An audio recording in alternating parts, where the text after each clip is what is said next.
Samantala, nililinis na po ang mga kalat na iniwan ng Bagyong Glenda dyan po sa Rojas Boulevard. Naipon na nga ang mga basurang hahakuti ng mga otoridad. May live report si Haji Rieta. Haji.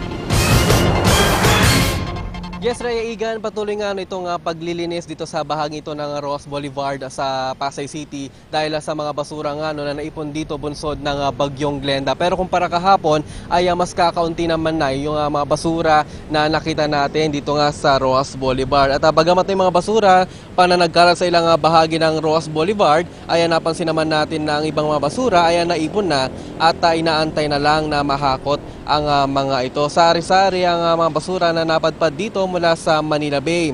May plastic, mga styrofoam na baso, pero mas marami yung mga dahon na nalagas mula sa mga puno sa kahabaan ng Rojas Boulevard. At maging ang mga dahon ng puno ng nyog ay nakatanim naman na malapit sa seawall. At kanina nga Igan, may nakita tayong isang puno nga na nabuwal at inaantay nga natin mga otoridad na makuha na itong puno na ito. At inaantabayanan pa rin natin ang mga otoridad para nga hakutin na nga ang mga basurang ito nang sa ganon ay hindi na maging sagabal pa sa mga tao na pupunta rito. Sa kasalukuyan Igan, ang sitwasyon naman sa tubig sa Manila Bay ay hindi naman malakas ang hampas na mga alon na iyon. At sa ngayon nga Igan ay antabayanan natin na malinis na itong mga basura dito. At yan muna pinaka-latest mula rito. Balik sa inyo.